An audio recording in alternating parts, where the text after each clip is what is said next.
Mainit na usapan ngayon ang posibilidad na umabot si Ripple sa isang napakalaking milestone. At yan po ay ang market cap. Maaari po niyang maabot ang market cap na $100 billion kapag ito'y tuluyang nag-IPO or naging public company. Yan, kahit sinasabi po ng mga opisyal ng Ripple na wala pa daw sa plano ang IPO ngayong taon, may mga kilos po sila na tila ba nagpapahiwatig ng kabaligtaran. At dahil dito ay maraming mga investors, lalo na po tayong mga Pinoy na sumusubaybay kay XRP at nagtataka. Kaya totoo nga ba na papunta na sa IPO si Ripple? Ano po ang epekto nito kay XRP? At paano po tayo dapat maghanda bilang mga trader o investor. Kaya yan po ang siyang ating pag-uusapan sa video na ito, pero bago po tayo magpatuloy ay pakibasa na lamang po muna ang disclaimer dito sa ibaba ng ating screen.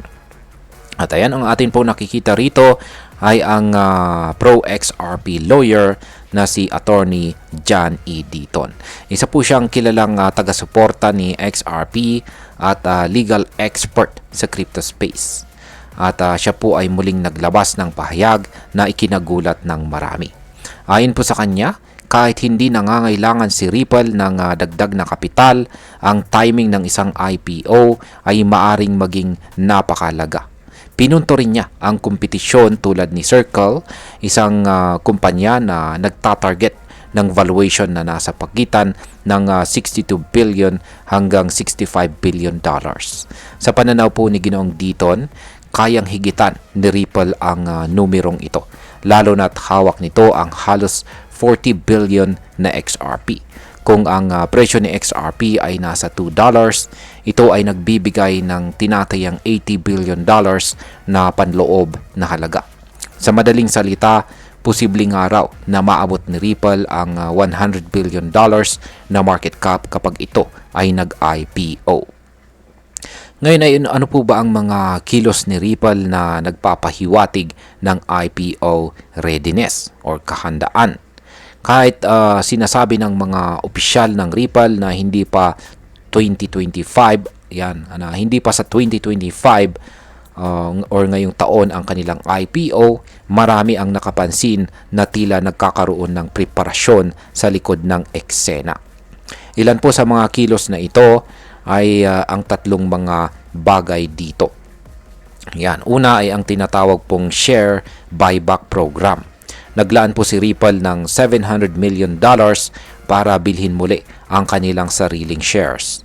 Ito ay isang karaniwang hakbang ng mga kumpanyang gustong pataasin ang kanilang value bago magpa-public listing. Pangalawa ay ang pag-hire po ng mga eksperto sa investor relations at saka strategy.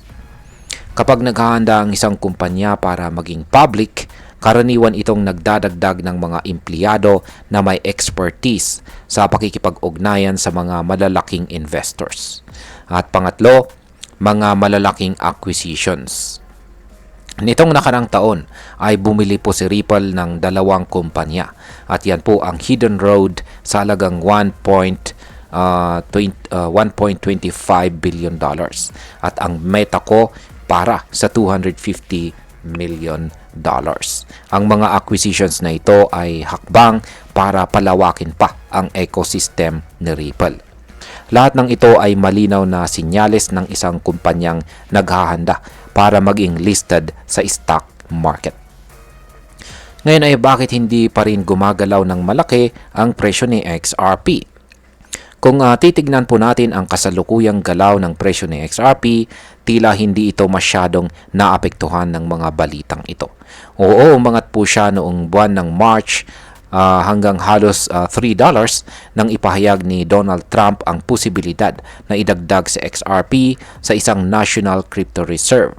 Pero bumalik ito sa $2 at dito po siya nag-stabilize. Pero kahit hindi ito masyadong gumalaw, hindi ibig sabihin nito na walang nangyari or walang nangyayari.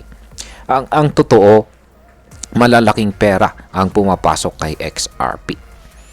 Ngayon ay paano po nagpapakita ng interest ang mga malalaking investors? kay XRP. Ayan, isa po sa mga pinakabagong development ay ang ginawa ng isang energy firm na tinatawag na Vivo Power.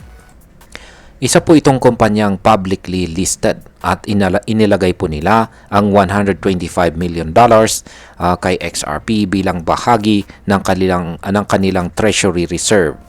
Hindi lang yan, nakipag-partner din sila sa Flare blockchain upang mapalago pa ang kanilang kita sa hawak po nilang XRP.